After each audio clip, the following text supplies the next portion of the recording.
Audio Jungle. Assalamualaikum warahmatullahi wabarakatuh. Pendidikan Guru Sekolah Dasar Fakultas Ilmu Pendidikan Universitas Negeri Jakarta mempersembahkan kami dari kelompok 6 mata kuliah perkembangan kurikulum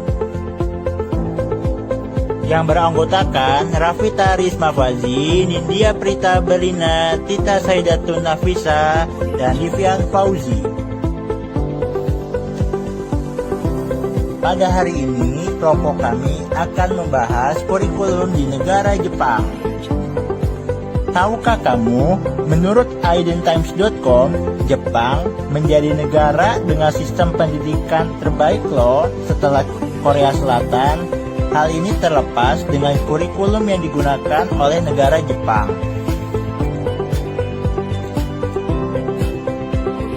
Pembuatan kurikulum Jepang diawasi oleh The Board of Education yang terdapat pada tingkat prefektur dan munipal. Karena kedua lembaga ini masih terkait erat dengan MEX, kurikulum Jepang masih sangat kental sifat sentralistiknya. Namun, rekomendasi yang dikeluarkan oleh Central Council for Education pada tahun 1997 memungkinkan sekolah berperan lebih banyak dalam pengembangan kurikulum di masa mendatang. Sejarah kurikulum Jepang. Pada tahun 1955, kurikulum pendidikan setelah Perang Dunia II disusun. Kurikulum ini merupakan kurikulum yang paling padat dan memuat pengetahuan yang paling banyak dibandingkan dengan kurikulum berikutnya. Lalu, pada tahun 1967, kurikulum pendidikan Jepang menerima metode Investigate Learning yang memuat materi pengajaran sedikit, hanya bagian-bagian yang sesuai dan memungkinkan dilakukannya kegiatan investigatif yang termuat di dalam kurikulum ini. Tahun 1977, kurikulum diubah lagi. Kali ini menganut sistem pendidikan yang tidak membebani siswa. Dengan pengaruh ini, semua siswa dites. Berdasarkan hasil tes ini, bagian dari kurikulum yang dianggap sulit dibuang. Dengan demikian, kurikulum berkurang lagi. Selanjutnya tahun 1988. Pada tahun 1988 terjadi perubahan pandangan pada kalangan pendidikan di Jepang. Pada saat ini, kegiatan hands-on dianggap penting, maka dalam kurikulum hanya topik-topik yang bisa di hands-on-kan saja yang dimuat. Bagian yang tidak memungkinkan kegiatan hands-on tidak dimuat di dalam kurikulum.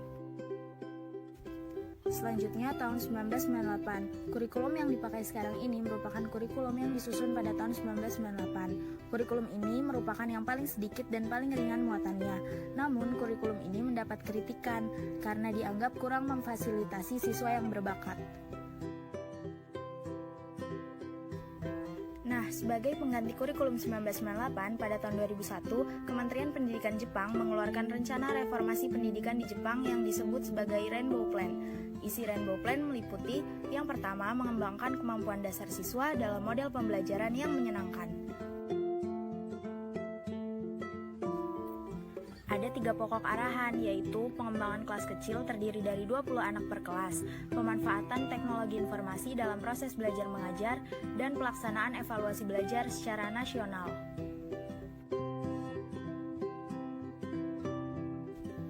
Selanjutnya yang kedua, mendorong pengembangan kepribadian siswa menjadi pribadi yang hangat dan terbuka melalui keaktifan siswa dalam kegiatan kemasyarakatan, juga perbaikan mutu pembelajaran moral di sekolah.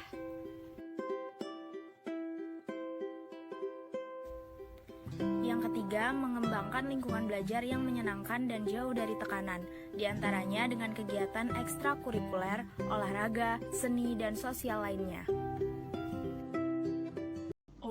Selanjutnya, yang keempat adalah menjadikan sekolah sebagai lembaga yang dapat dipercaya oleh orang tua dan masyarakat.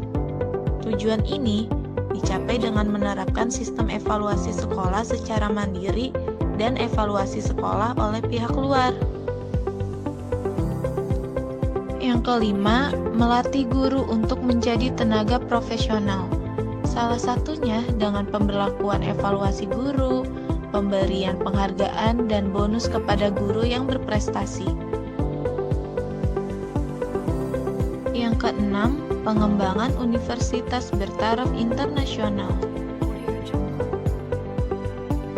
Dan yang terakhir, pembentukan filosofi pendidikan yang sesuai untuk menyongsong abad baru melalui reformasi konstitusi pendidikan. Hingga tahun 2007, ke-7 poin telah dilaksanakan secara simultan. Walaupun di beberapa bagian masih ada yang diperdebatkan. Keunggulan Rainbow Plan ada pada poin keempat. Dengan poin ini, sekolah berupaya membuka diri kepada masyarakat dan orang tua. Penerapan kurikulum di setiap jenjang pendidikan di Jepang. Menurut pakar Ahmad Sentosa, dalam artikel yang berjudul Kurikulum dan Kompetensi Guru di Jepang, beliau menjelaskan, jika untuk level pendidikan taman kanak-kanak, di Jepang cenderung pengembangan dan pelatihan kebiasaan sehari-hari. Untuk tingkat di sekolah dasar, sifat dan karakteristik kurikulum di Jepang hampir sama dengan kurikulum SD di Indonesia. Hanya saja yang membedakan yakni mata pelajaran kebiasaan hidup yang umumnya diajarkan di kelas 1 dan 2. Hal ini bertujuan agar anak-anak lebih mengenal dan membiasakan diri untuk menerapkan pola hidup mandiri. Pendidikan di sekolah dasar lebih menitikberatkan pada pengembangan mental. Karena itu, pelajaran yang diberikan adalah keterampilan sosial, rumah tangga, bahasa nasional, pelajaran berhitung, pengetahuan alam, seni, dan olahraga. Untuk pendidikan SMP, kurikulum yang digunakan menitikberatkan pada pendidikan bahasa Jepang, matematika, IPA, dan IPS. Namun, pada kurikulum tahun 2002, pelajaran bahasa Inggris baru dijadikan pelajaran wajib di level SMP. Selain pendidikan utama di Jepang, juga dilengkapi dengan pendidikan ekstrakurikuler seperti halnya di Indonesia. Kurikulum pembelajaran SMA di Jepang paling sering berubah. Pada tingkat ini sudah diadakan sistem penjurusan sama halnya seperti di Indonesia. Contohnya seperti pelajaran bahasa Jepang yang mulai dikelompokkan menjadi literatur klasik dan modern. Penjurusan juga dilakukan di kelas 3. Jurusan yang ada meliputi IPA dan budaya.